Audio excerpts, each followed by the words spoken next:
आज का टॉपिक है इसमें यानी टिहरी जनपद, है ना। 3 जनपद कंप्लीट कर दिए, चौथे नंबर का जनपद है टिहरी जनपद। 2 क्लास में शायद खत्म हो जाए, ठीक है। तो टिहरी की अगर बात करें, सबसे पहला क्वेश्चन तो यही पूछेगा कि टिहरी की स्थापना कब होती है। सभी को पता होगा, यानी टिहरी की स्थापना रियासत के रूप में कब हो जाती है, तो हम कहेंगे 28 दिसंबर 1815, ठीक है, 1815। और इसकी स्थापना करने वाले कौन थे? सुदर्शन शाह। कौन थी ये? सुदर्शन शाह। और टिहरी के अगर हम कहें, ये पहले राजा कहे जाते हैं, ठीक है, टिहरी के पहले राजा कहे जाते हैं, लेकिन पवारों में 55वें। अगर टिहरी को भारतीय संघ में शामिल किया गया 1 अगस्त 1949, 1 अगस्त 1949। और टिहरी, जब टिहरी को भारतीय संघ में शामिल किया गया तो संयुक्त प्रांत का कौन से नंबर का जिला बना था? 50वां। और टिहरी का क्षेत्रफल कितना है? तो 3642, 3642। बताना जरा फिर पौड़ी का कितना है? 42 है। इसके अलावा पौड़ी की बात करें तो पौड़ी का क्षेत्रफल कितना हो जाता है? तो 5329। देहरादून का हो जाता है 3088, अल्मोड़ा का होगा 3139, और नैनीताल का 4251, नैनीताल का 4251, और टिहरी का होगा 3642। पिथौरागढ़ का होगा 7090, पिथौरागढ़ का 7090। हरिद्वार का, फिर हरिद्वार का होगा 2360। कितना होगा? 2360। अगर पूछ लिया जाए हरिद्वार का कितना है, तो 2360 है। इसके अलावा तो यहाँ पे ध्यान रखना, टिहरी का कितना हो जाता है, तुम कहेंगे 3642, याद रहेगा इतना। इसके बाद बताओ जी, राज्य में सर्वाधिक वर्षा किस जनपद में होती है? देखो, जनपद की बात नहीं करें, यहाँ पे स्थान की बात करेंगे, ठीक है। सबसे ज्यादा वर्षा जो उत्तराखंड के अंदर होगी वो कहां से होती है? हम कहेंगे नरेंद्र नगर। नरेंद्र नगर कहां से आता है? तो टिहरी, सभी को पता है। लेकिन अगर कहें सबसे कम वर्षा, सबसे कम वर्षा टिहरी के अंदर, ठीक है। यहाँ पे बात करें हम, अगर स्थान की बात हो रही भाई, यहाँ पे अगर राज्य में सर्वाधिक वर्षा होती तो कहाँ होगी? नरेंद्र नगर, जो कहाँ पड़ेगा? टिहरी। लेकिन कम वर्षा होगी तो हम कहेंगे टिहरी के अंदर जो मेन स्थान होगा। अगर बात करें सर्वाधिक वर्षा वाला, सर्वाधिक वर्षा हिमालय की किस श्रृंखला में देखने को मिलेगी? शिवालिक, ठीक है। अगर पूछ लिया जाए राज्य के अंदर सर्वाधिक जो वर्षा देखने को मिलेगी किस श्रृंखला में देखने को मिलेगी? शिवालिक श्रृंखला। और सबसे कम कहां देखने को मिलती है? व्रत हिमालय, सबसे कम व्रत हिमालय। अच्छा बताओ जरा, हम कहेंगे तो व्रत, यानी किसमें?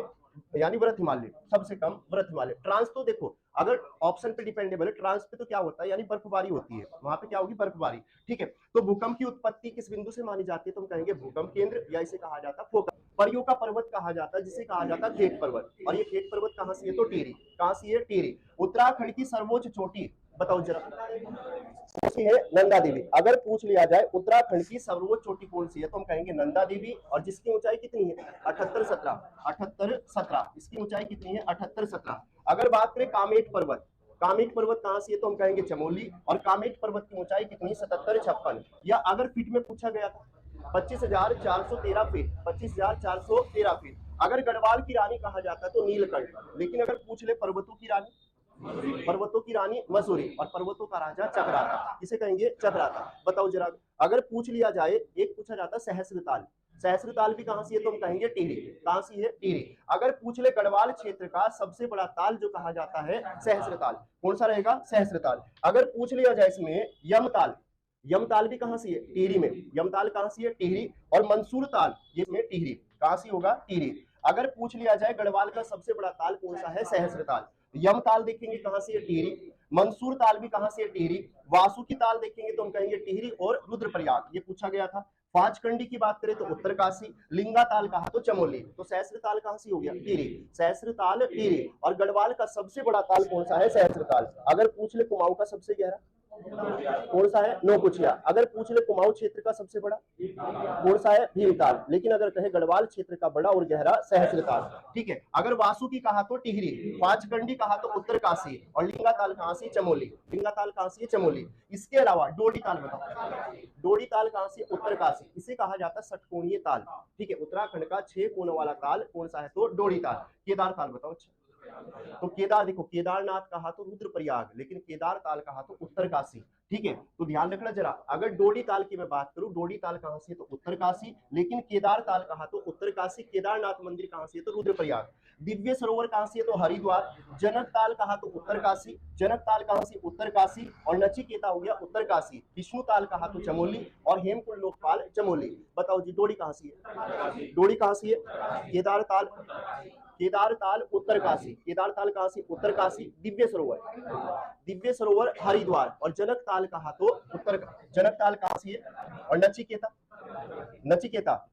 और विष्णुताल कहाँ से है? तो चमोली। और हेमकुंड लोकपाल चमोली। इसके अलावा पूछा गया था खतलिंग ग्लेशियर, ये खतलिंग ग्लेशियर भी कई बार पूछा गया है। खतलिंग ग्लेशियर सभी को पता है कहाँ से है? टिहरी में है। अगर पूछ लिया जाए अगर किन जनपदों की सीमा से लगता है? टिहरी और रुद्रप्रयाग, टिहरी और रुद्रप्रयाग। इसकी खोज की बात करें, इंद्रमणि बडोनी और सुरेंद्र पांगती, इंद्रमणि बडोनी और सुरेंद्र पांगती किस नदी का उद्गम होगा? तो भिलंगना। अगर खतलिंग ग्लेशियर से किस नदी का उद्गम होता है? तो भिलंगना। और भिलंगना नदी की लंबाई कितनी है? 110। कितनी है? 110। और पिंडारी ग्लेशियर कहां से है? तो बागेश्वर। पिंडारी कहां से है? बागेश्वर। उत्तराखंड का दूसरा बड़ा ग्लेशियर हो जाता है पिंडारी। कौन सा है? पिंडारी। अगर पूछ ले उत्तराखंड का सबसे बड़ा ग्लेशियर, गंगोत्री कहां से है? कहां से है? उत्तरकाशी। लंबाई कितनी है? कितनी है? 30। अगर पूछ ले लंबाई कितनी है? 30 किलोमीटर। चौड़ाई कितनी है? तो 2 किलोमीटर। याद रहेगा। इसके बाद अगर बात करें कुमाऊं का सबसे बड़ा ग्लेशियर, कौन सा है? मिलम। अगर पूछ लिया जाए कुमाऊं क्षेत्र का सबसे बड़ा ग्लेशियर कौन सा है? तो मिलम। और मिलम ग्लेशियर कहां से आता है? पिथौरागढ़। मिलम ग्लेशियर से किस नदी का उद्गम होगा? गौरी गंगा। अगर चोराबाड़ी कहा तो रुद्रप्रयाग। चोराबाड़ी किस नदी का उद्गम होगा? मंदाकिनी। और मंदाकिनी की लंबाई कितनी है? 72। मंदाकिनी किसकी सहायक नदी है? तो अलकनंदा। मंदाकिनी किसकी सहायक नदी है? अलकनंदा। तो कुमाऊं का सबसे बड़ा ग्लेशियर कौन सा है? मिलम। कौन सा है? मिलम। और मिलम ग्लेशियर से किस नदी का उद्गम होगा? या मिलम ग्लेशियर की बात करें तो कहां से आता है? पिथौरागढ़। और मिलम ग्लेशियर से किसका उद्गम होगा? तो गौरी गंगा। अगर चोराबाड़ी कहा तो रुद्रप्रयाग। चोराबाड़ी किस नदी का उद्गम होगा? तो मंदाकिनी। अगर मंदाकिनी की लंबाई कितनी है? 72। और मंदाकिनी की सहायक नदी है तो अलकनंदा। कहता है विश्वनाथ गुफा, ये तो आ जाती है टिहरी में। विश्वनाथ कहां से है? तो हम कहेंगे टिहरी।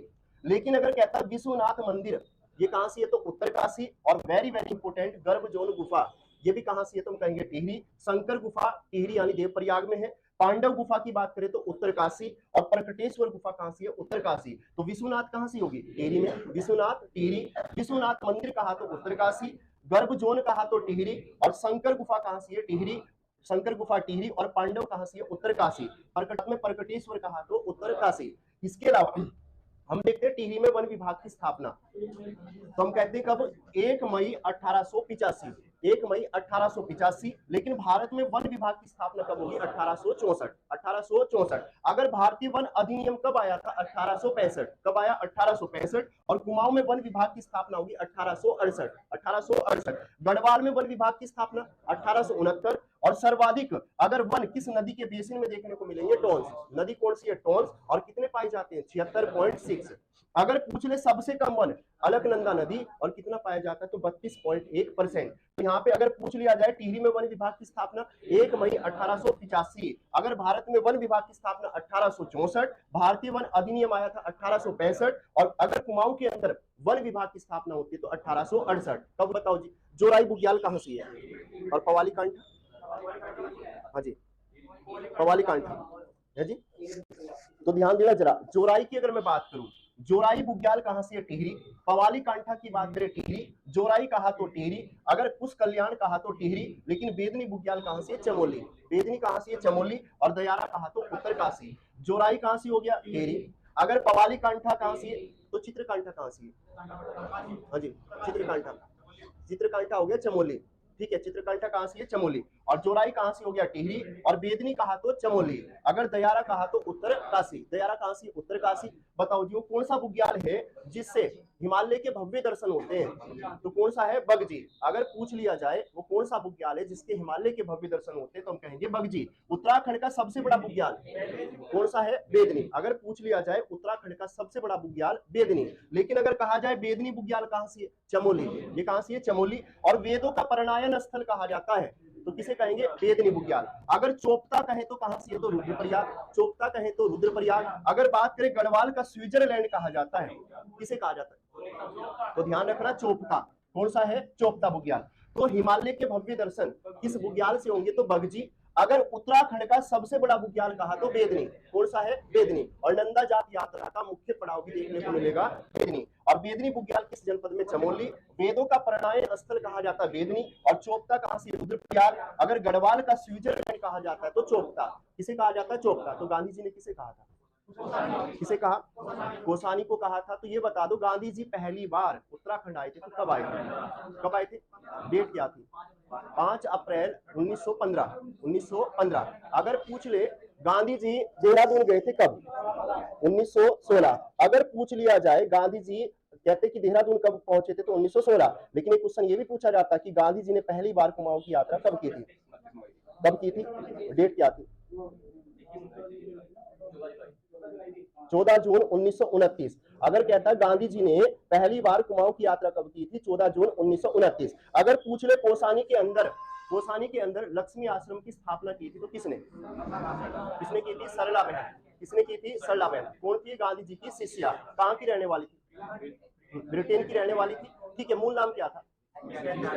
Miss Catherine Heilman. लेकिन नाम किसने दिया था इन्हें? सरला बहन गांधी जी ने। अगर पूछ ले, हम देखते हैं ऋषिकेश के अंदर पशु लोक की स्थापना वो किसके द्वारा की जाती है?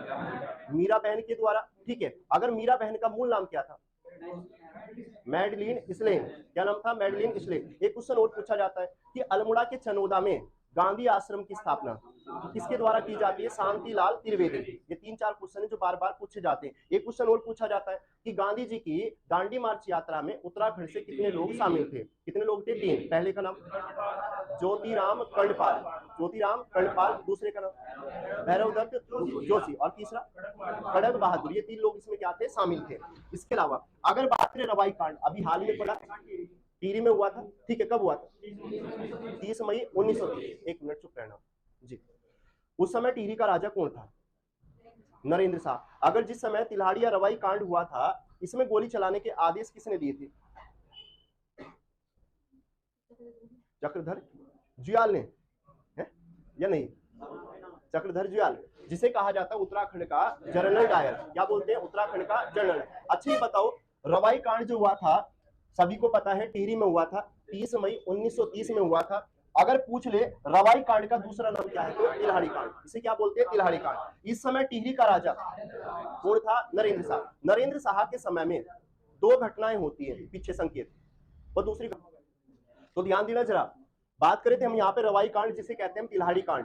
ठीक है, तिल्हाड़ी कांड या रवाई कांड किसके समय हुआ था? तो हम कहेंगे नरेंद्र शाह। ठीक है, और नरेंद्र शाह उस समय कहाँ की यात्रा पे थे? यूरोप की यात्रा पे थे। साथ में हमने पढ़ा था कि जब रवाई कांड हुआ तो उसी दौरान हम देखेंगे एक व्यक्ति की मृत्यु भी होती है जिसका नाम क्या था? श्रीदेव सुमन। यानी उनकी मृत्यु कब हुई थी? 25 जुलाई 1944। कितने दिन की भूख हड़ताल? कितने दिन की? इनकी पत्नी का नाम विनय लक्ष्मी। अगर पूछ लिया जाए श्रीदेव सुमन का जन्म कब हुआ था? ठीक है, और रक्षा सूत्र आंदोलन कब चला था? तो ध्यान रखना, रक्षा सूत्र आंदोलन चलता 1994। और इसका नेतृत्व करने वाला ये किसके पर्पज से चला था? यानी वनों को संरक्षण हेतु चला था। कौन सा? तो हम कहेंगे रक्षा सूत्र आंदोलन। और इसके बारे में अच्छे से पढ़ा भी था। इसमें महिलाएं क्या बांधती है? पेड़ों से क्या रक्षा सूत्र बांधती है। ठीक है, हाँ जी। तो रवाई कांड की बात कर लेते हैं। रवाई कांड कहाँ हुआ था? टिहरी। और कब हुआ था? 30 मई 1930। 30 मई 1930। रवाई कांड का दूसरा नाम तिल्हाड़ी कांड। इस समय टिहरी का राजा नरेंद्र शाह। अगर रक्षा सूत्र आंदोलन चला टिहरी में, और रक्षा सूत्र आंदोलन कब चला था? 1994। और रक्षा सूत्र आंदोलन का नेतृत्व किया था सुरेश भाई ने। किसने कर दिया? सुरेश भाई। बताओ जी, पुनर्जीवन आंदोलन का संबंध किस जनपद से? तो ये भी कहाँ चला था? टिहरी में चला। अगर पूछ ले कब चला था ये? 1903 और 4 के बीच। 1903 और 4 के बीच। इसका नेतृत्व किया था अमर सिंह। किसने किया था? अमर सिंह। थापनी है ये, अमर सिंह। अगर बात करें तिलाड़ी गोलीकांड अभी पड़ा, तो ये कहां हुआ? टिहरी में। और कब हुआ था? 30 मई 1930। 3 धारा पर्यटन स्थल भी कहां से है? तो टिहरी। इसके अलावा टिहरी बांध पढ़ लेते हैं। टिहरी बांध कहां से है? तो हम कहेंगे टिहरी में। और अगर बात करें इसकी ऊंचाई 260.5, एशिया का सबसे ऊंचा बांध कहा जाता है टिहरी बांध। अगर किन नदियों के संगम पर है? तो भागीरथी और भिलंगना। अगर बात करें टिहरी बांध के कितने भाग है? तो हम कहेंगे 3। कितने भाग है? 3। अगर बात करें टिहरी बांध कितने मेगावाट की परियोजना है? तो 2400। तो ध्यान रखना जरा, टिहरी बांध की जनपद में है टिहरी। कहां से है? टिहरी। अगर एशिया का सबसे ऊंचा बांध टिहरी बांध, ऊंचाई की बात करें तो 260.5 है। अगर टिहरी बांध की नदियों के संगम पर भागीरथी और भिलंगना। अगर सहयोगी देश कौन रहा? रूस। सहयोगी देश रूस के राष्ट्रपति मिखाइल गोरबाचेव। अपने यहाँ पे कौन थे? प्रधानमंत्री। हाँ जी, अपने यहाँ पे कौन थे? राजीव गांधी। अगर बात करें जो टिहरी बांध है, अरे बातें मत करा करो, बीच में डिस्कस मत करा करो, सीधा यहाँ फोकस रखा करो। ठीक है, तो मैं यहाँ पे कहना चाह रहा था कि जो टिहरी बांध है ये कितने भाग इसके बने हुए? 3 भाग में। पहले का नाम क्या है? Tehri storage pump plant. ठीक है, और नहीं, पहले का नाम तो टिहरी बांध ही है। पहले का नाम है टिहरी बांध और दूसरे का नाम है टिहरी पंप स्टोरेज प्लांट और तीसरे का नाम है कोटेश्वर। तीसरे का नाम कोटेश्वर। और कोटेश्वर बांध कितने मेगावाट की, कितने की है, 400, ये याद रहेगा। इसके बाद अगर टिहरी बांध में सर्वप्रथम विरोध किया था कमलेंदुमती साहा, किसने किया, कमलेंदुमती साहा। और टिहरी बांध के विरोध में एक समिति गठित की गई जिसका नाम था टिहरी बांध विरोध समिति। टिहरी बांध विरोध समिति, इसका गठन करने वाले कौन थे, विद्यासागर नोटियाल। ठीक है, अगर बताओ जी डोबरा चाटी पुल, हाँ जी,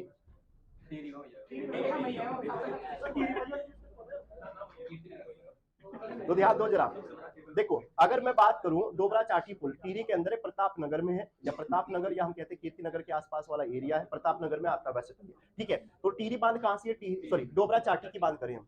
डोबरा चाटी अगर मैं बात करूं, डोबरा चाटी पुल उत्तराखंड का सबसे बड़ा केबल वाला या सस्पेंशन ब्रिज कहा जाता है। ठीक है, अगर बात करें ये क्या है, उत्तराखंड का सबसे लंबा कहा जाता है। और साथ में इसकी लंबाई की बात करें तो 725, कितनी है, 725 मीटर। अगर बीच में देखा जाए यानी पुल की बात करें तो हम कहते हैं 420 है शायद, 420 के लगभग है। ठीक है, डोबरा चाटी पुल का निर्माण किसने करा, कब हुआ था, तो हम कहेंगे 2020। अगर पूछ लिया जाए डोबरा चाटी पुल का निर्माण करने वाली कंपनी का नाम था योसिन।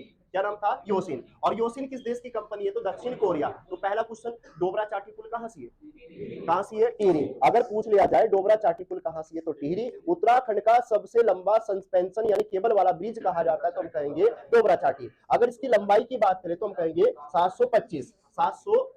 अगर डोबरा चाटी पुल का निर्माण कब हुआ था, तो 2020। कब हुआ, 2020। और डोबरा चाटी पुल का निर्माण किस कंपनी ने करवाया था, योसिन। और ये योसिन कहां की है, तो दक्षिण कोरिया। अगर पूछ लिया जाए द्रोणागिरी और साथ में दूनागिरी, ये दो पर्वत हैं, ये कहां से है, दो घाटी हैं या पर्वत है, किस घाटी में आते हैं, तो ध्यान रखना घाटी की बात हो रही है तो नीति घाटी कहां से है, तो नीति घाटी। और नीति घाटी कहां से है, तो चमोली। नीति घाटी चमोली। चांदपुर गढ़ी पूछा जाता है तो चमोली, चांदपुर गढ़ी कहां, चमोली। और वेरी वेरी इंपोर्टेंट गोचर मेला, सभी को पता है गोचर मेला कहां लगता है, चमोली।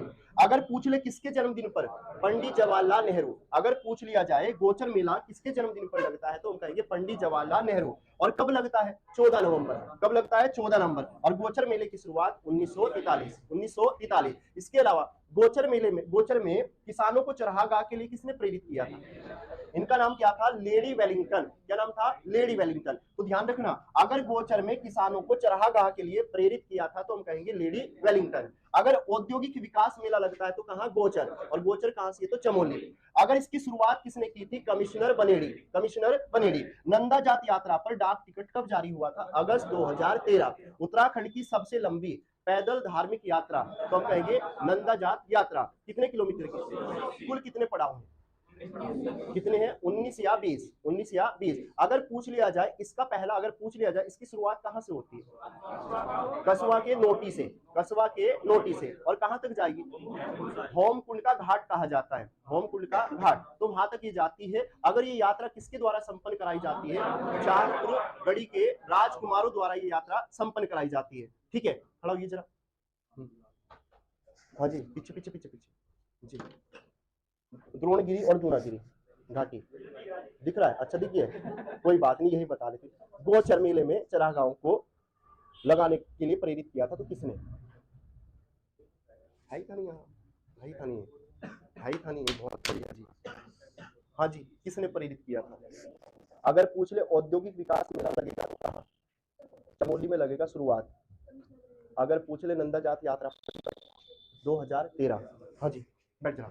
तो इसमें ध्यान रखना भाई, अगर पूछ ले किसानों, ये गोचर में किसानों को चरहागाह के लिए प्रेरित करने वाली कौन थी तो हम कहेंगे लेडी वेलिंगटन। औद्योगिक विकास मेला कहाँ लगता है तो हम कहेंगे चमोली, और गोचर के अंदर है और कहां से तो चमोली। अगर शुरुआत कर दी थी इसकी कमिश्नर बनेडी और नंदा जात यात्रा पर टिकट जारी किया गया अगस्त 2013। और ये क्या है, विश्व की सबसे लंबी पैदल धार्मिक यात्रा कही जाती है। इसमें तो इतना ही था, ये पहला पार्ट था, ये हो गया फाइनल।